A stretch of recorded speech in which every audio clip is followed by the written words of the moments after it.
अलीगढ़ के सिलसिले में बार बार हुजूर अमान मियाँ साहब क़िबला फरमाया करते हैं कि यहाँ एक बड़ा तबका पढ़े लिखे लोगों का है। जब भी उनसे गुफ्तगू होती है वो ये बात ज़रूर फरमाते हैं कि पढ़े लिखे लोगों का मजमा होता है और यहाँ इल्म का शोहरा है, दौर दौरा है। मेरे अजीज़ों, आप इस जलसे पाक को वैसे ही बनाएं जैसे पढ़े लिखे लोगों के अखलाक और तमीज़ और तहजीब हुआ करती है। और दूसरी बात यह है कि ये मजमा किसी नेता को सुनने आया नहीं है, ये महफिल रसूल है और गुलाम रसूल के लिए लोग आए हैं। बेशक और हर आने वाला गुलाम मुस्तफ़ा है। बेशक। आप क्या समझ रहे हैं? आप मुझे देख रहे हैं, मैं आपको देख रहा हूं? नहीं, एक तीसरी मखलूक आपको भी देख रही है। बेशक। तीसरी मखलूक की नज़र में आप भी हैं, हम भी हैं। वो बड़े गौर से इस पूरे मजमे को देख रहे हैं। बेशक। आपका प्रेजेंटेशन ऐसा हो कि दुनिया पुकार कर कहे इसमें अब भी रसूलुल्लाह के सहाबा की और उनके गुलामों की खुशबू आया करती है। सुभान अल्लाह। आपके इस मजमे का वक़ार ये बताए कि यहाँ पर बैठे हुए लोग, यहाँ पर आए हुए लोग नबी पाक सल्लल्लाहु ताला अलैहि वसल्लम की गुलामी में आए हुए लोग हैं। बेशक। मुसलसल मैं देख रहा हूँ काफ़ी देर से, नौजवानों, इस दुनिया की चकाचौंध तरक्की ने हमें बहुत सारी रूहानियत से महरूम कर दिया है। हमारे ये पाकीज़ा मजालिस ये मोबाइल के नज़र हो गए, ये कैमरों के नज़र हो गए। हर आदमी सेल्फी लेना चाहता है, हर आदमी फ़ोटो लेना चाहता है, हर आदमी वीडियो लेना चाहता है। आप खुद यहाँ आए हैं तो मोबाइल को अपने पास रख लो, और अगर मोबाइल को ही सुनाना था तो किसी के हाथ में देकर भेज देते, आप घर बैठ जाते। ये मजमा मोबाइलों के लिए नहीं है, आपके लिए है। बेशक बेशक। आपके लिए है। आपका जहन और दिमाग हाजिर रहे यहाँ पर, बेशक। ये सोच करके कि मेरे मुस्तफ़ा की बातें सुनाई जाएंगी। क्या बात। कुरान की आयातें पढ़ी, कुरान की आयात पढ़ी जाएंगी, हदीस रसूल का जिक्र होगा। लेकिन इस तूफान बलाखीज में आज हम देखते जा रहे हैं अदब हमसे निकलता चला गया। इसी को कहा था शायर ने, वो अंधेरा ही भला था कि कदम राह पे थे। क्या बात, क्या बात। वो अंधेरा ही भला था कि कदम राह पे थे। रोशनी लाई है मंजिल से बहुत दूर हमें, ये तरक्कियों ने हमें बहुत दूर कर दिया है। मेरे अजीजों, यहाँ इंसानों से ज्यादा कैमरे घोड़ों की शक्ल में बैठे हुए हैं। ये सारी चीजें मैं महसूस कर रहा हूँ, सिर्फ इसलिए बोल रहा हूँ कि हमारे असलाफ के जो जलसे हुआ करते, हमारे बुजुर्गों के जो जलसे होते थे, उसके बारे में कभी आप मालूमात हासिल करें। वो कैसे जलसे हुआ करते, उलमा का अदब कैसा होता, मशाइख का अदब कैसा होता। बड़ों से पूछे तो पता चलेगा, उनके सरों पर अंडा भी रख दिया जाए तो हिलता नहीं।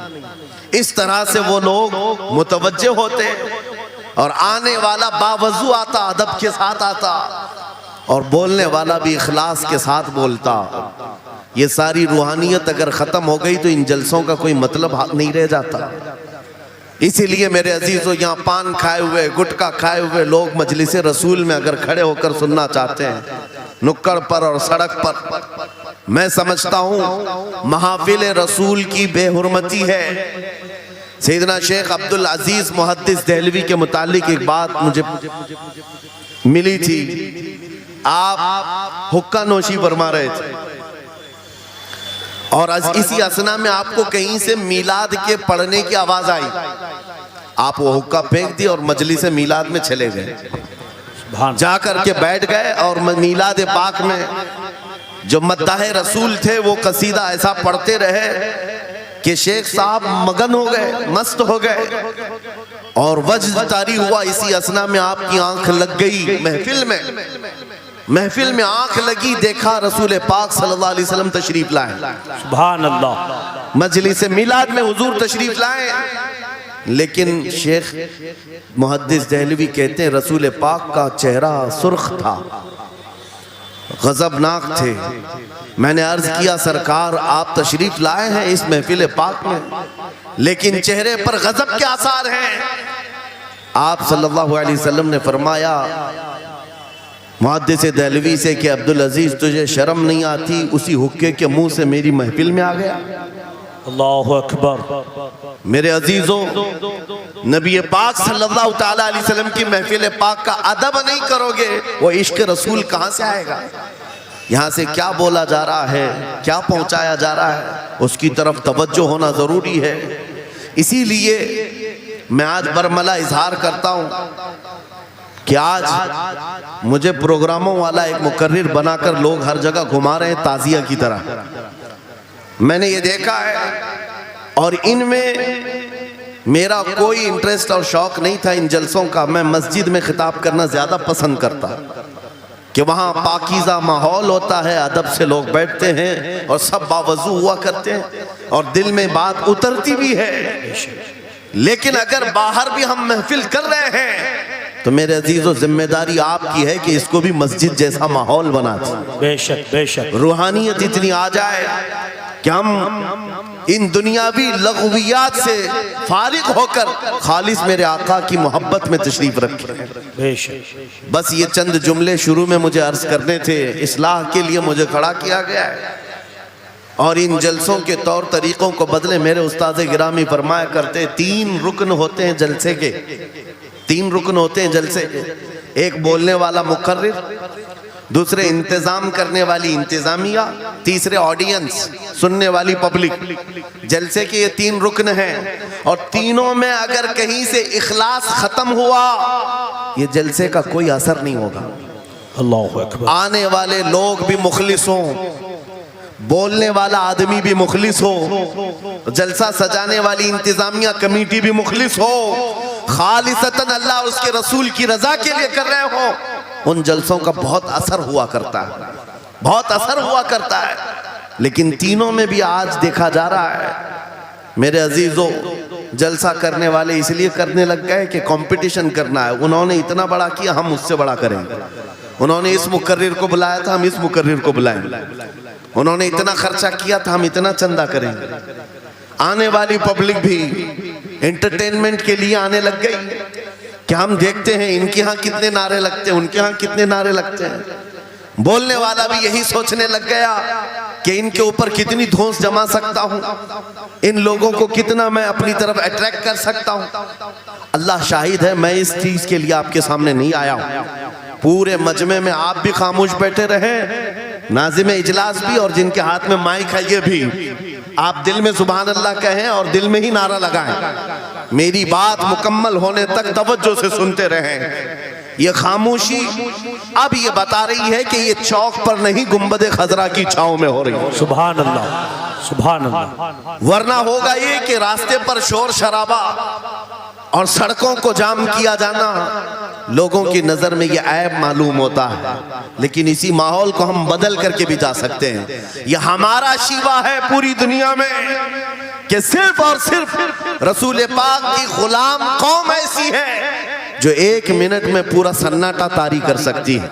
किसी ने एक साहब से पूछा था, वेल ट्रेन्ड फौज जो होती है, चाहे वो अमेरिका की हो कि रशिया की हो कि जापान की हो, चाइना की हो, उनसे पूछा गया कि अगर 10,000 फौज को सफों में खड़ा करना हो और उनको रेडी करना हो तो आपको कितना टाइम लगेगा?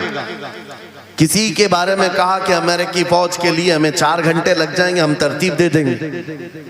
रशियन फौज के लिए 3 घंटे लग जाएंगे, चाइनीज और एक्टिव हैं, 2 घंटे में अपनी सफे तरतीब कर लेंगे। उस मुसलमान दानिश्वर ने कहा, अल्लाह का करोड़ों एहसान है, 1 लाख से ज्यादा का मजमा होता है हरम काबा में भी और हरम रसूल में भी। इमाम सिर्फ 1 मिनट में कहता है सफे दुरुस्त कर लो, किसी को डंडा मारने की जरूरत नहीं, सबकी सफे खुद दुरुस्त होती है। ये कौम है जो अपनी सफे खुद दुरुस्त करती है। मस्जिदों में, जुमा में, ईदगाह में जाकर कोई लकड़ी लेकर नहीं फिरता कि अपनी अपनी सफ़ें दुरुस्त कर लो। हर एक को इतना शऊर है कि अपनी सफ़ें कैसे दुरुस्त की जाती है। जब आपको अल्लाह ताला ने ये नेमत अता की है, मस्जिदों में सफ़ें दुरुस्त कर सकते हैं 1 मिनट के अंदर, ईदगाह में 1 मिनट में हमारी सब दुरुस्त हो सकती है। ऐ नौजवानों, दुनिया को ये बताओ, सिर्फ मस्जिद और ईदगाह नहीं, दुनिया के हर मैदान में हम अपनी सफ़ें दुरुस्त कर सकते हैं। सुभान अल्लाह, क्या हर मैदान में हमारी सब दुरुस्त हो सकती है। ये अल्लाह की तरफ से दी हुई बहुत बड़ी नेमत है। बस अब मजमा जो खामोश है और मुतवज्जे है, अब मेरी बात को आगे मैं बढ़ाता हूँ, तवज्जो से सुने। कुरानी उलूम के मुताल्लिक आपके सामने चंद बातें रखूंगा, इसलिए कि मुझे कहा गया बड़ा पढ़ा लिखा मजमा है और मुसलमान के लिए पढ़ा लिखा होना बहुत लाजिम है, इसलिए कि जिहालत इस्लाम का अपोजिट है। जिहालत इस्लाम का अपोजिट है। आपको एक बात मैं बताऊं, जब भी कहा जाता है दौरे इस्लाम, यानी हुजूर सल्लल्लाहु अलैहि वसल्लम की आमद के बाद के हालात को दौरे इस्लाम कहते हैं, उससे पहले वाले जमाने को दौरे जिहालत कहते हैं। जबकि इस्लाम का अपोजिट तो कुफ्र होना चाहिए, कुफ्र होना चाहिए। ये दौरे इस्लाम है और इससे पहले दौरे कुफ्र था। नहीं, दौरे इस्लाम से पहले वाले दौर को दौरे जिहालत कहते हैं, इसलिए कि बताना है इस्लाम और जिहालत दो अपोजिट चीजें हैं, दो अपोजिट चीजें हैं। जाहिल हो और मुसलमान हो, उसे जेब नहीं देता। जिस कौम पर आने वाली किताब हिदायत का पहला लफ्ज इक़रा से शुरू होता है, इक़रा बिस्मि रब्बिकल लज़ी खलक़, कुरान का पहला लफ्ज जो आया है वो किस नाम से आया? पढ़ो अपने रब के नाम से, पढ़ो अपने रब के नाम से। और इल्म नहीं है तो कुछ नहीं है तुम्हारे पास। इमाम गजाली तो फरमाते अन्नासु कुल्लुहुम मौता इल्लल उलमा, ये सारे इंसान मुर्दा हैं, जिंदा अगर कोई है तो इल्म वाला है, इल्म वाला जिंदा है। और जिहालत की तारीकियों में भटकने वाले की मिसाल ऐसी ही है जैसे अंधेरी कोठरी में बैठा हुआ है, कहीं रोशनी का आने का इंतजाम नहीं, उसके सामने हलवा रखो कि गोबर रखो, दोनों बराबर है। जाहिल आदमी के लिए ऐसा ही है, कभी उसका हाथ इसमें पड़ेगा, कभी उसका हाथ इसमें पड़ेगा। जब नजर नहीं आ रहा है तो हलवा को गोबर समझकर खा लेगा और कभी गोबर को हलवा समझ के खा लेगा, गलाजत उसके लिए बराबर हो जाएगी। लेकिन इल्म को कहा गया अल इल्म नूरुन, इल्म रोशनी है। जिसके पास इल्म आता है वो तमीज सीख जाता है, उसके पास अखलाक आ जाते हैं, वो हलाल और हराम के फर्क को समझने लगता है, बुरे और अच्छे के दरमियान फर्क मालूम होने लगता है। इसीलिए मेरे अजीजों, मुझे बड़ा गर्व है और फख्र है, हमारी खानकाह से ये आवाज आती है आधी रोटी खाएंगे और बच्चों को पढ़ाएंगे। बेशक, क्यों? बेशक। उस अजीम खानकाह से ये आवाज दी गई, क्यों? सिर्फ इसलिए नहीं कि तुम बड़े होकर के डॉक्टर बनोगे, इंजीनियर बनोगे। लोगों की नजर में अब बात यही रह गई है, पढ़ा इसलिए जाता है कि डॉक्टर बनना है, इंजीनियर बनना है और कमाना है, बहुत कमाना है। इल्म जो है आज कमर्शियल बना लिया गया। इल्म इसलिए नहीं, इल्म इसलिए हासिल किया जाता है कि बंदा खुदा को पहचाने, बेशक, बंदा अपनी हकीकत को पहचाने, बेशक, जिंदगी गुजारने के उस्लूब उसे मालूम हो जाए। इल्म इसलिए सिखाया जाता है। बहुत सारे लोग सिर्फ नौकरी के लिए समझते हैं कि इल्म हासिल करना चाहिए, नौकरी के लिए नहीं, अपने अखलाक को बुलंद करने के लिए इल्म आना बहुत जरूरी है। मेरे अजीजों, कुरान अजीम वो हिदायत की किताब तुम्हारे पास आई, इस कौम के लिए अलमिया नहीं है तो और क्या है, जो किताब उलूम का जखीरा है। आज दुनिया उस किताब पर रिसर्च कर करके नए इल्म फनून हासिल कर रही है। उस किताब को तो हम मुर्दों पर पढ़ने के लिए रखे हैं। वो कुरान अजीम जो हिदायत की किताब और सारे उलूम का सर चश्मा है, उस किताब को कहां पढ़ते हैं? मैयतों पर। किसी का इंतकाल हो गया तो तीजे में पढ़ेंगे, चहलुम में पढ़ेंगे, 9वें में 20वें में पढ़ेंगे। वो ईसाले सवाब के लिए सिर्फ रखा गया। और उससे थोड़ा आगे बढ़ गए तो कसम खाने के लिए कुरान। आओ चलो हम कसम खाते कुरान पे हाथ रख करके, कुरान पे हाथ रख के। मियाँ क्या कुरान कसम खाने की किताब है? कुरान की वो आयत मैंने सबसे पहले पढ़ी, अल्लाह फरमाता ज़ालिकल किताबु ला रैब फीही, ये वो किताब है जिसमें शक की गुंजाइश नहीं। और ये हिदायत है परहेजगारों के लिए। और कुरान में 3 जगह ये लफ्ज आया है, हुदल लिन्नास, हुदल लिलमुमिनीन, हुदल लिलमुत्तकीन। ये सारे इंसानों के लिए भी हिदायत है, ये सारे ईमान वालों के लिए भी हिदायत है, और परहेजगारों के लिए भी हिदायत है। सब हिदायत अलग अलग अंदाज से हासिल करते हैं। बारिश एक ही है बरसने वाली, जमीनें अलग अलग हैं। बहुत नरम जमीन हो तो वो जमीन बारिश से फायदा ज्यादा उठाती है, और थोड़ी सी ओबड़ खाबड़ जमीन हो तो वहां से फायदा कम आता है। बारिश एक ही है, कुरान बारिश हिदायत है। जिसके दिल की जमीन जितनी नरम होगी उतना वो उससे हिदायत उठाएगा, सुभान अल्लाह, बेशक, वाह, उतना उससे फायदा उठाएगा। और आज हालात ये हैं, ऐ नौजवानों अपने दिल पर हाथ रख करके बताओ, कुरान कितने लोगों ने पढ़ा है? कुरान कितने लोगों ने पढ़ा? मैं हाथ नहीं उठवाता, किसी भी बात पर हाथ मत उठाया करो। ना ही झूठे हाथ उठाना है, ना सच्चे हाथ उठाना है, ना ही किसी और को शर्मिंदा करना है। अपने दिल पे हाथ रख करके बताओ, कुरान कितनी मर्तबा पढ़ लिया? क्योंकि कुरान पाक, बहुत सारे लोग ये समझते हैं मदरसे में बचपन में एक बार पढ़ लिया तो उसका हदिया हो गया, खत्म हो गया है, अब इसके बाद फिर हमारी मैयत पे ही पढ़ा जाएगा। इसलिए तो कुरान के उलूम से नावाकिफ हो गए। अरे समझना तो दूर की बात, देख करके पढ़ना भी मुश्किल है। आज लोगों का देख कर पढ़ना मुश्किल हो गया। कुरान तुम्हारे पास बहुत सारी किताबें नहीं है, बहुत सारे ग्रंथ नहीं, बहुत सारे वेद नहीं है जिनका शुमार ही नहीं है। तुम्हारे पास ओनली वन, एक किताब कुरान पाक, ऐसी महफूज किताब जिसके बारे में अल्लाह ताला खुद फरमाता है सूरह कमर में, वलक़द यस्सरनल कुरान लिज़िक्रि फ़हल मिन मुद्दकिर। हमने कुरान को याद करने के लिए आसान बनाया है कोई याद करने वाला? 4 बार ये आयत अल्लाह ताला फरमाता है कोई याद करने वाला? अल्लाह जब फरमा रहा है कुरान आसान है तो कौन कहता है ये मुश्किल है? हमने खुद अपने हाथों तबाही को दावत दी है। दर्स कुरान को अगर हमने न भुलाया होता, ये जमाने ने जमाना न दिखाया होता, वो जमाने में मुअज़्ज़ज़ थे मुसलमान होकर, आज हम खार हुए हैं तारीके कुरान होकर। आज हम छोड़े बैठे हुए हैं। कुरान अजीम को छोड़कर बैठना कितनी बड़ी गुमराही है। आज हालात ऐसे आ गए कि कुरान को बदलने की बातें होने लग गई। क्यों? तुम उठाते ही नहीं। 26 आयतें निकाल दो, 25 आयतें निकाल दो, इसमें ये बातें, उसमें वो बातें हैं। मुसलमान को तो पता भी नहीं है कौन सी आयतों के बारे में ये वावेला मचाया जा रहा है। अरे तुम पढ़ो, तुम्हारे लिए कुरान आया है। ये जितनी भी कॉन्फ्रेंसें हैं, मैं समझता हूं इसके बदले हर जगह सुबह व शाम कुरान पढ़ने और पढ़ाने का इंतजाम हो जाए। इस तरह के हजारों जलसों से वो अफजल है। बेशक, ये मैं नहीं कह रहा हूं, मेरे आका फरमाते हैं खैरुकुम मन तअल्लमल कुरान व अल्लमा। तुम में से सबसे बेहतरीन आदमी वो है जो कुरान सीखे और दूसरे को सिखाए। बेशक, बेशक, सबसे बेहतरीन आदमी वो है कुरान को सीखे और दूसरे को सिखाए।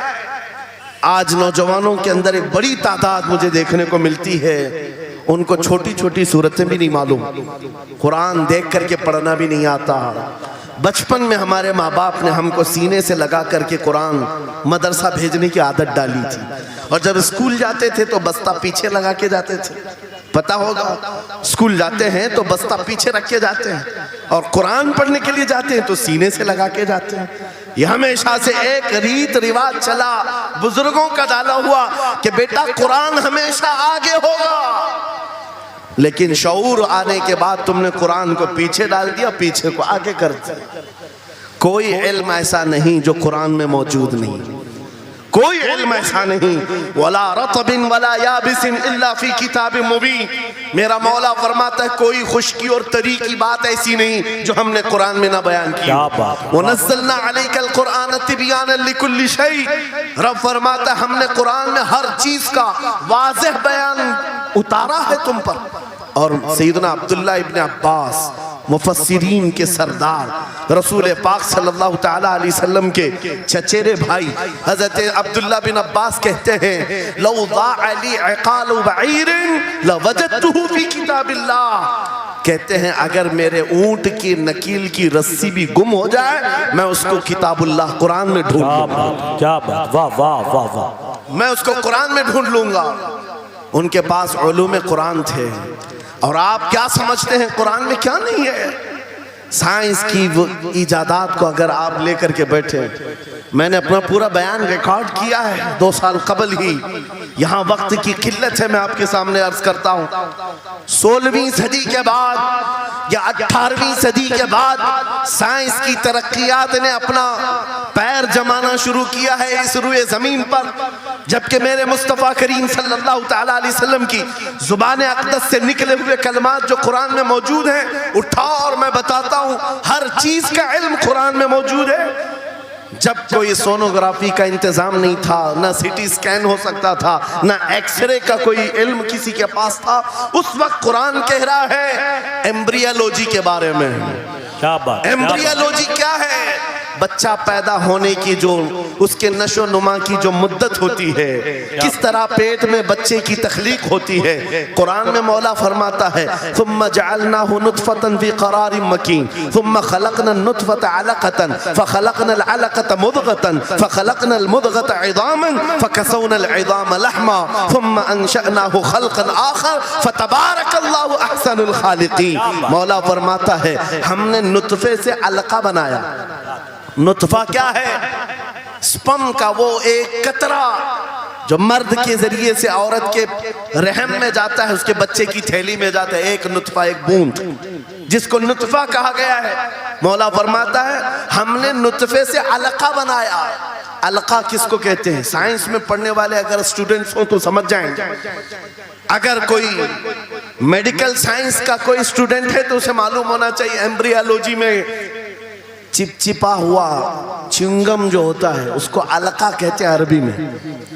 और आज साइंस ये कहती है कि पहले बाप के नुतफे के एक कतरे से एक छोटा सा खून का टुकड़ा बनता है जो चिपचिपा होता है, फिर उसके बाद एक गोश्त का टुकड़ा होता है, फिर उसके बाद उसमें हड्डियां बनती हैं, फिर उसके बाद उस पर चमड़ियां आती हैं, फिर उसके बाद उसकी आंखें, सारी चीजें बन जाती हैं।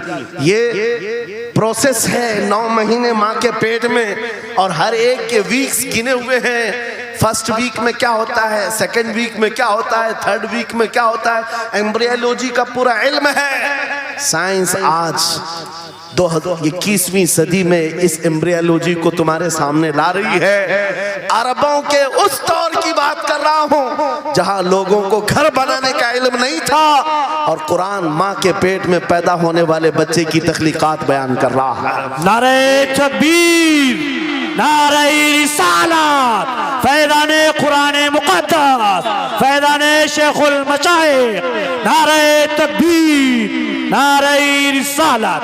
वाह वाह। मशहूर साइंसदान है फ्रैंक प्रेस नाम से, जिसने ये थ्योरी दुनिया को बताई कि अरदियात जमीन के अंदर जो वसात हो रही है। और उसके बाद उसने कहा था, फ्रैंक प्रेस नाम का अंग्रेज मौर्रिख और अंग्रेज साइंसदान ने कहता है जमीन जो है पानी के ऊपर है, और ऐसे ही पानी के ऊपर कोई चादर बिछा दी जाए तो कभी चादर इधर हो सकती, कभी उधर हो सकती है। इस चादर को मजबूत रखने के लिए इस पर पहाड़ों का होना बहुत जरूरी है। ये 19वीं सदी में फ्रैंक प्रेस कह रहा है, और मेरा मौला कुरान में फरमाता है, अल्लाह ताला फरमाता है वल जिबाल औतादा, हमने पहाड़ों को मेख बना करके जमीन पर गाड़ा। क्या बात, वाह वाह, बेशक कि जमीन को हिलने नहीं देते पहाड़। अरदियात का इल्म, एस्ट्रोनॉमी के बारे में, एस्ट्रोलॉजी के बारे में कुरान में मौजूद उलूम आप पढ़ो। जूलॉजी के बारे में, जानवरों के उलूम के बारे में कुरान में पढ़ो।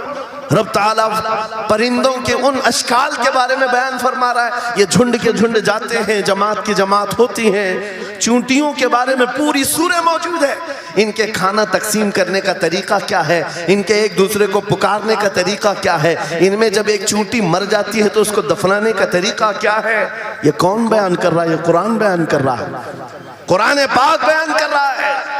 जब तरक्कियात इस कदर आगे आ गई कि मशीनों के सहारे से आज जर्रे को देखा जाता है, परखा जाता है, और फिर दुनिया को बताया जाता है ये हमारी तहकीक है। और कुरान उस जमाने में बयान कर रहा है। मेरे अजीजों, एक बात बताता हूँ, 18वें पारे में सूरह नूर में एक आयत आई है। उस आयत के बारे में मैं बताता हूँ बाद में, लेकिन 18वीं सदी में एक साइंसदान जो अमेरिका की सफर पर था, उसने अटलांटिक ओशियन में एक जगह ऐसी देखी जहां पर इतना अंधेरा है कि हाथ निकालो तो भी नजर नहीं आए, सूरज की रोशनी भी नहीं पड़ती। वापस आकर के उसने कहा मैंने एक ऐसी जगह दरियाफ्त की है जहां सूरज की रोशनी ही नहीं पड़ती और अपनी आंखों को कुछ नजर नहीं आता। अगर हाथ निकाल करके देखो, समंदर के बीचों बीच अटलांटिक ओशियन, ये कोई तालाब का नाम नहीं है।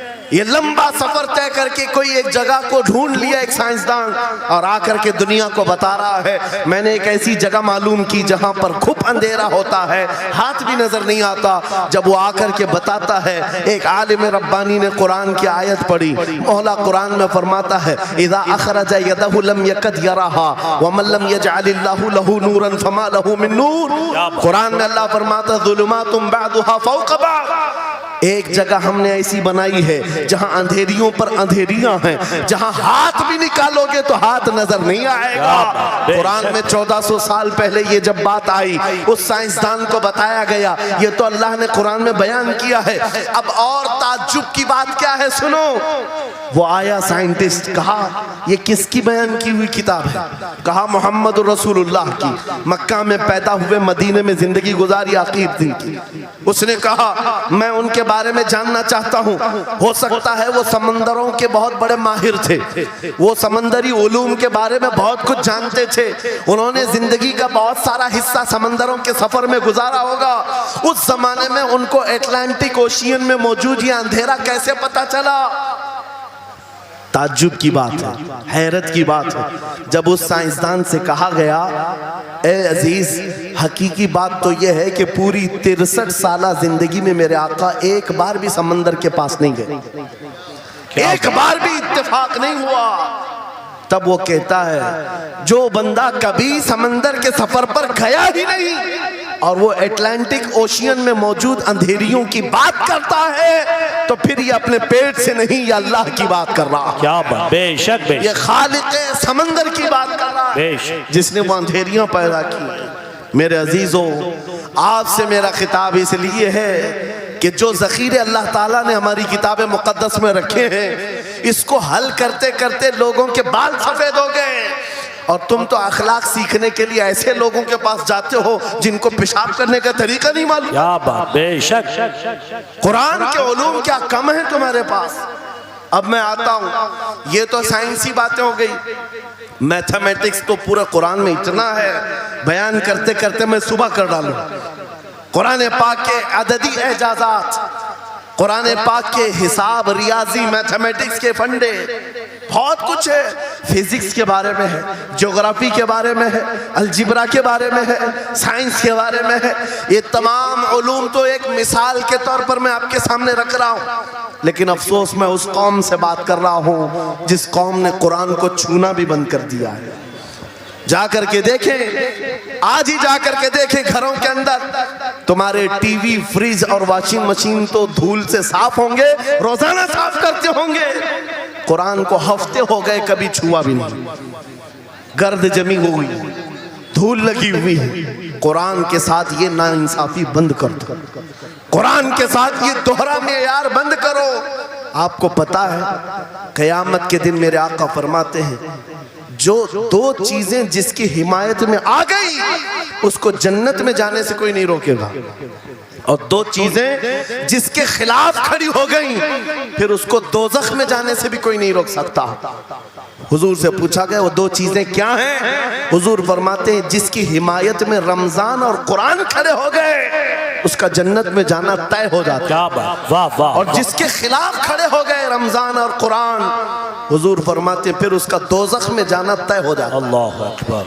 अल्लाह के रसूल, दानाए ग़ुयूब, कायनात के सरदार मेरे आका दुआ करते हैं, अल्लाहुम्मा जअलिल कुरान हुज्जतन लना ला हुज्जतन अलैना।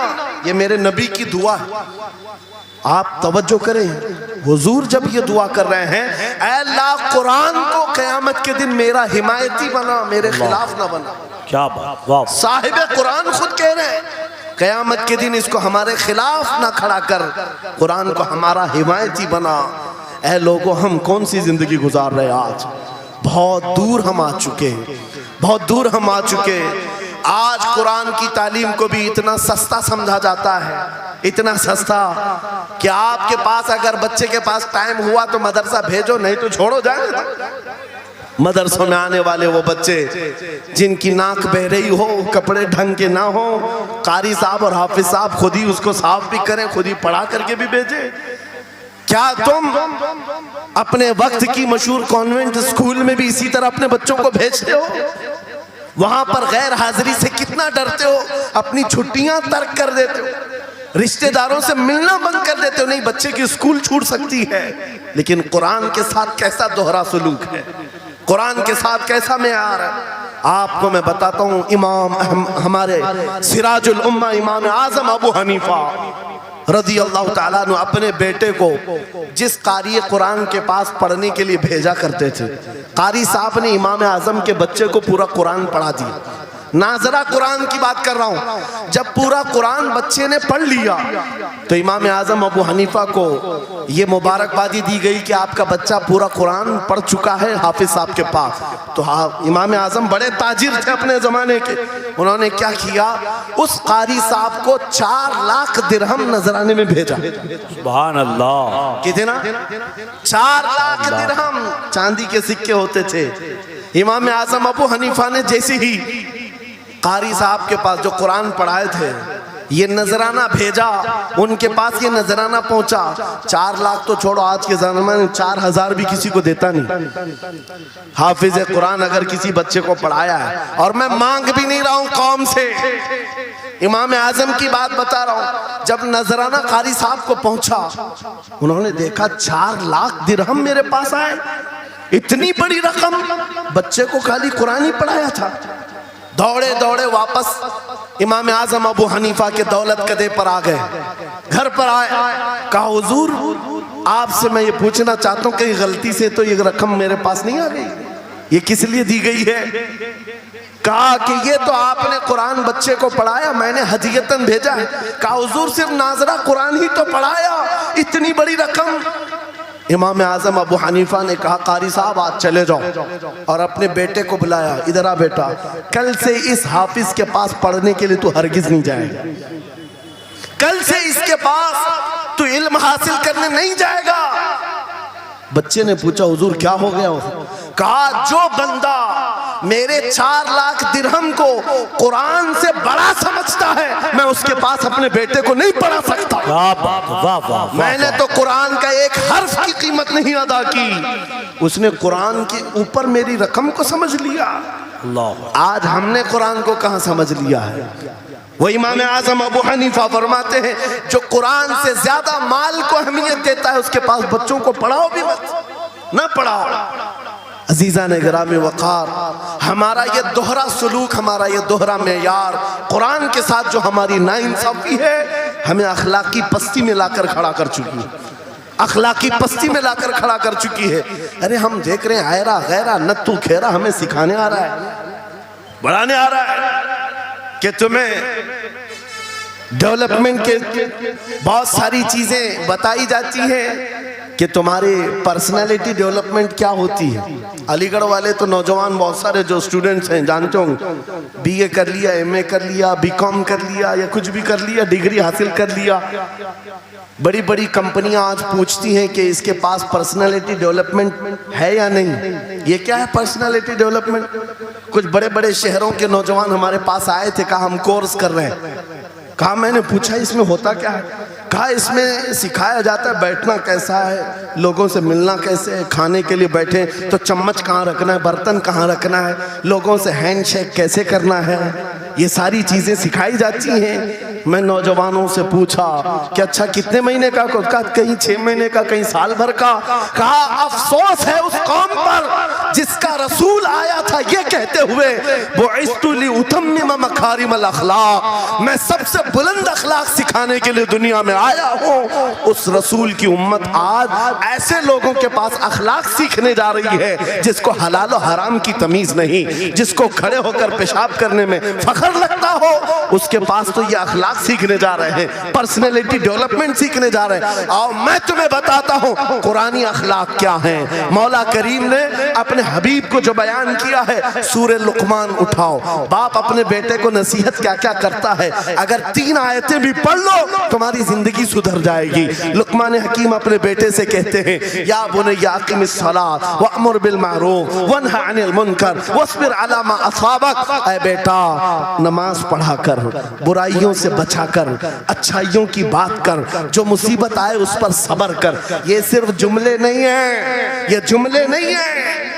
लुकमान हकीम ने अपने बेटे को जो डराया था, कुरान कहता है, या बुनय्या इन्नहा इन तकु मिस्काल हब्बतिन मिन खरदलिन फतकुन फी सखरतिन औ फी समाई औ फिल अर्दी याति बिहल्लाह। आज हर बाप को चाहिए कि ये नसीहत अपने बेटे को करे। क्या बात, क्या हर बाप अपने बच्चे को ये बात बताए, सुनो क्या। लुकमान कहते हैं, बेटा बुराई अगर तूने कर लिया, ये मत समझना कि मैं रात के अंधेरे में छुप कर लिया।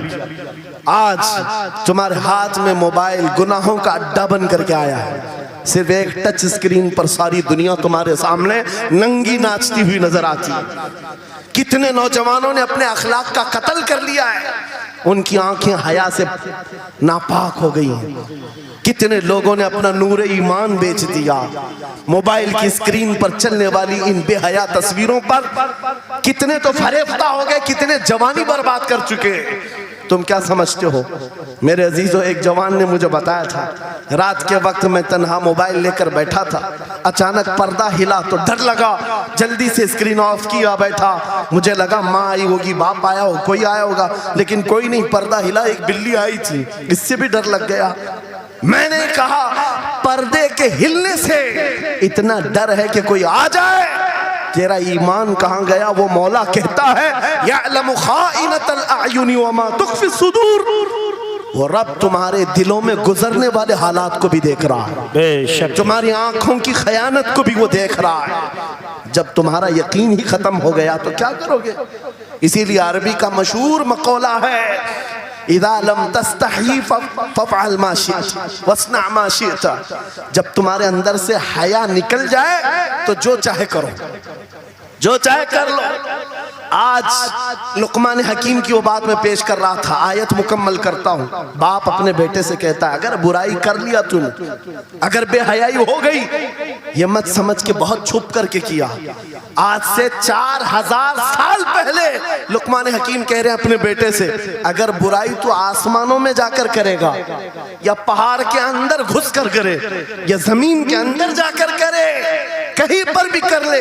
जबकि ये तीनों चीजें उनके जमाने में नहीं थी। न पहाड़ों के अंदर जाकर के करने का तसव्वुर, न जमीनों के अंदर जाने का, न आसमानों में उड़ने का तसव्वुर। ये सब आज के दौर में मुमकिन है। और लुकमान हकीम कहते हैं, अगर तू इन सब जगहों पर जाकर कहीं पर भी करेगा, याति बिहल्लाह, अल्लाह वो तेरे सामने लेके आएगा। बेशक बेशक। वमन यअमल मिस्काल ज़र्रतिन खैरन यरा वमन यअमल मिस्काल ज़र्रतिन शर्रन यरा। तुम अगर राई के दाने के बराबर भी नेकी करो, अल्लाह वो तुम्हें दिखाएगा। राई के दाने के बराबर भी बुराई करो, अल्लाह तुम्हें दिखाएगा। अखलाक सीखने के लिए दूसरी जगह जाते हो, अगर ये फार्मूला किसी को याद हो जाए, मैं कहता हूँ सारे सीसीटीवी कैमरे बंद हो जाए। इस बंदे को कोई बहका नहीं सकता जिसके दिल में सिर्फ इतना ख्याल है कि मेरा मौला मुझे देख रहा है, बेशक बेशक, मेरा रब मुझे देख रहा है।